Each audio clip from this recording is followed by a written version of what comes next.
Okay, so what we're going to be looking at here are a few moments that really capture the state of political leadership in this country right now. You've got people making huge, sweeping claims without any real evidence or plan behind them. You've got somebody actually grounding their arguments in real strategy and policy, trying to hold the line against a very real authoritarian slide. And then you've got kind of a noise and denial that has become so normal we barely even react anymore. Put it together, it's a clear snapshot of why everything feels so unsteady. It's not just disagreement, it's a split between seriousness and spectacle, and at its core, it all ties back to how Trump uses confusion to replace reality with loyalty. Let's get into it.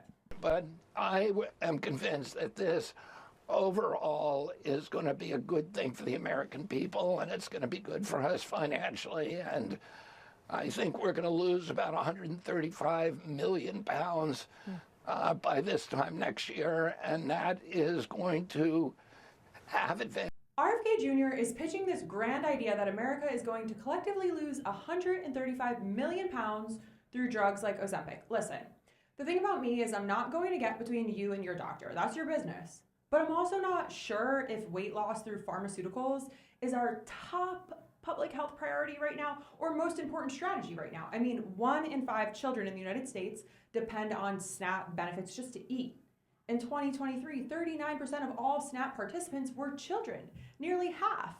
And at that point, it was about 16 million children. This country has millions of families now who have been choosing between groceries and rent. People are rationing meals. Kids are going to school hungry. And RFK Jr.'s role, if he was actually serious about leadership, would be to address public health, which isn't about individual willpower or other individual people's weight loss journeys. It's about creating the conditions in which entire communities can thrive and be healthy.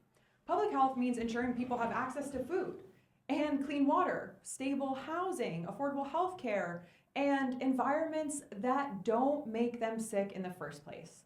That requires systemic solutions like expanding healthcare access, strengthening safety regulations, protecting public health, infrastructure, addressing food insecurity, and grounding policy in evidence rather than, I guess, vibes.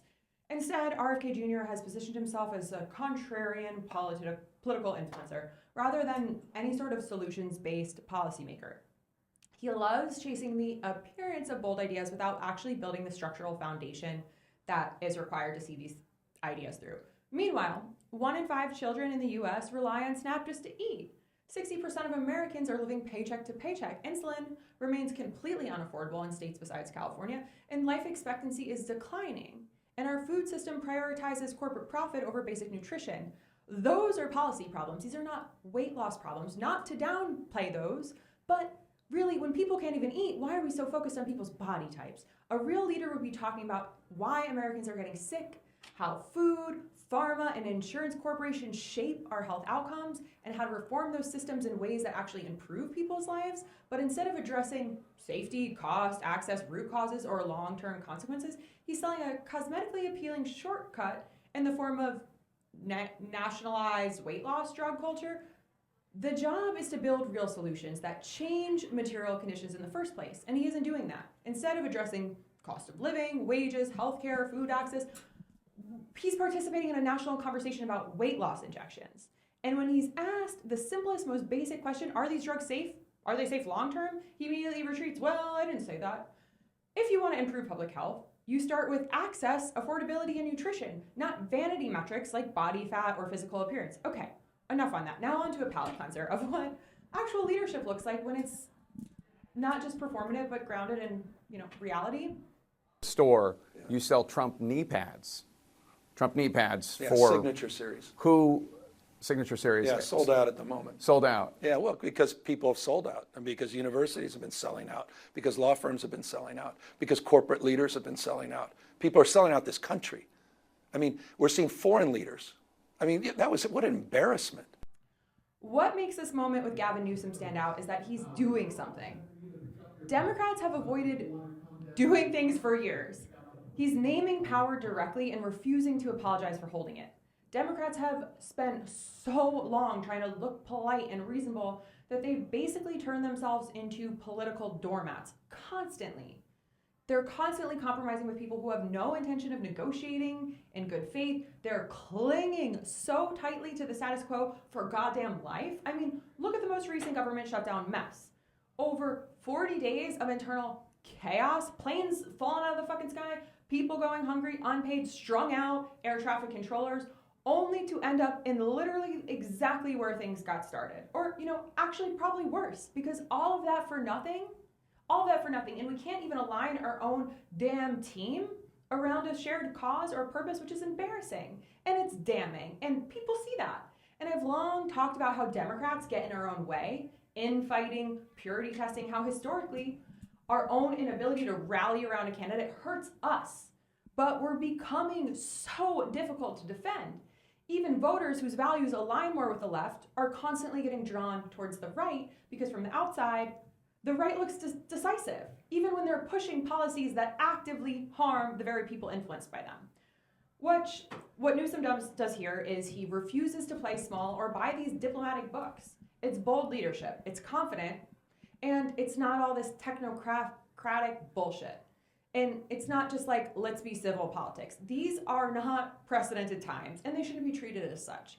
So I love when Gavin calls out universities. I love when he calls out corporations, law firms, donors, the institutions that are supposed to be defending democracy, but have instead chosen to fold under pressure of Donald Trump. He says what we've always known to be true. We are losing ground. We are losing ground because the people who are supposed to hold the line keep surrendering, or they keep playing by the book. And he pairs that critique with something Democrats almost never show anymore. A willingness to fight for the narrative, not just for the paperwork. He's saying, okay, if you want to stop authoritarianism, you need a backbone, first and foremost. You need unapologetic messaging and policy that doesn't collapse at the first sign of conflict. So yes, this is about tone, but it's also about strategy. Power is perception, and perception is reality. And leadership means doing what's right, even if it's not been done before. Even if your political identity is, we mean well, but we always lose, people stop believing you can actually protect them. And Newsom is showing a different posture, one that says, we can govern, we can defend rights, and we are not here to be polite, especially not while democracy gets bulldozed. He's not perfect. He said some really problematic shit about trans folks, and I can't fold on that. But at the same time, and I don't like saying but, and at the same time, he's taken action recently, announcing $140 million in state funding to keep Planned Parenthood clinics open in California, which is one of the largest providers of gender-affirming care to trans folks. So he's putting policies in place where they matter most. And he's modeling something Democrats have been starving for, a leader who doesn't cower when it's time to stand up and get shit done. Then there's Donnie. Then why are people saying they're anxious about the economy? Why are they saying that? I don't know that they are saying. I think polls are fake. We have the greatest economy we've ever had. We will have over $20 trillion come into our economy, and it's largely because of my election, but it's also largely because of tariffs. We shift into the full break from reality. Trump is asked why Americans are anxious about the economy. A totally valid concern. The cost of living is up. People feel it every day. His answer is, I don't think people are saying that. The polls are fake. Here's the thing. Polls are not fake. Polls can be flawed, yes, biased or strategically framed, absolutely, but they are not imaginary things. And if Trump truly believed polls or data didn't matter, then he wouldn't have fired the chief statistician at the Bureau of Labor Statistics when the job numbers made him look bad. He knows data matters. He just discards it when it contradicts his little narrative of the day, narrative du jour. Listen, this is more about Trump thinking people are stupid. I mean, he must know at the very least people are overwhelmed because the chaos is a core tenet of his strategy. We were warned of this. He understands that most Americans are exhausted. We're juggling bills, childcare, rent, groceries, and we don't have time to fact check every political claim. Well, that's what I'm here for. So he doesn't just need to be accurate or accurate at all. He just needs to be simple and confident. His entire strategy is built on repetition. MAGA, America first, over and over again, over evidence, emotion over information, identity over truth. If he can make his supporters feel like agreeing with him is part of who they are, then questioning him feels like questioning themselves. It's become a game of cognitive bandwidth. And he exploits that on purpose. This isn't Trump being played or playing stupid even, though yes, he is as dumb as dog shit. This is a tactic. If reality is whatever he says it is, then there is no accountability. That's how authoritarian communication works. We've seen this before. It's the same exact tactic used by Mussolini's propaganda ministry and later by Goebbels in Nazi Germany. The leader becomes the source of truth itself. Mussolini's whole government used to report record grain harvests every single year, regardless of what was actually produced. This was to convince people that the leader was always winning. Once the public stops questioning numbers, they start questioning the power. Are we starting to sound familiar? Eerily so. Facts don't matter to Trump or to MAGA heads, and Trump knows this. And since so many people have just given up on learning, stopped learning altogether, and just accepted this framework, his bullshit becomes their reality, whatever he says it is. Then there is no accountability. Let's look at another example. It's so, President Xi was willing to do the rare earth thing, that's magnets. Now, nobody knows what a magnet is. If you don't have a magnet, you don't make a car. You don't make a computer. You don't make televisions and radios and all the other things. You don't make anything. It's a 30-year effort to monopolize a very important thing. Now, within 2 years, we'll have magnets, all the magnets we want, but we don't. Because of tariffs, I called. I said, listen, here's the story. You're going to play the magnet. I'm going to play the tariff on you. And for national security purposes, I raised the tariff by 100% over and above what they were paying, which was 55. So he was at 155%. Within 10 minutes, I got a call. We'd like to meet. And we settled it out, and we made a wonderful deal, great deal. Then we get this. Trump explaining the world like he's doing show and tell. And like in the world's worst kindergartner program ever. People don't know what magnets are. This is somebody who truly believes he is an enlightening the public with basic concepts that every child learns in elementary school. And this is why it cannot be overstated. He is easily the least intellectual person to ever hold the presidency. And it's not even close. But the real issue isn't his ignorance. It's that he's built a political movement around it. The dumber the statement, the more his followers treat it as wisdom. Because the point isn't information, the point is MAGA loyalty. He speaks in these oversimplified, childlike language because it signals, I am like you, and the experts are lying to you. And that's the emotional hook. And once people buy into that, reality stops being shared. It becomes personalized to the leader, and that lands for people. This lands for people who have been talked down to, ignored, or priced out of everything from healthcare to housing to higher education. 70% of Americans feel overwhelmed just trying to keep up with the news. 60% of Americans live paycheck to paycheck.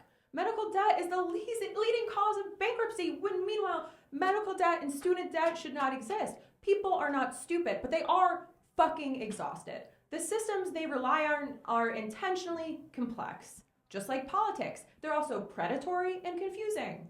So when Trump speaks in these oversimplified childlike language techniques, he's not giving information, he's offering emotional clarity.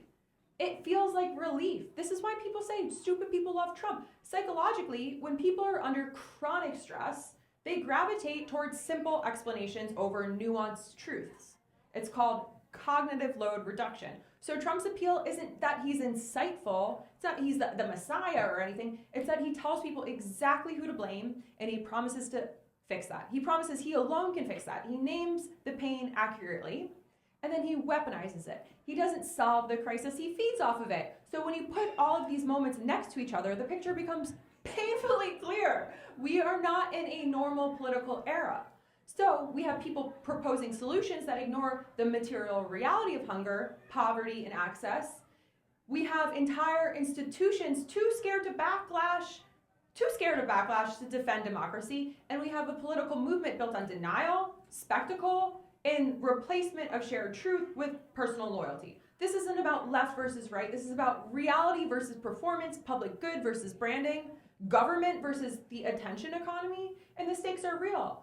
Families are struggling, kids are hungry, and rights are being rolled back every single day. The future is being negotiated in real time. So the question isn't who we like. The question is, who is actually protecting the people? Who is building these systems that are keeping people alive? And who is treating this like a game where the only goal is to stay famous or become a dictator? Because this is where things are trending.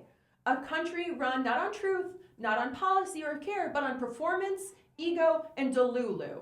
And we know where this all leads. History has told us exactly what comes next.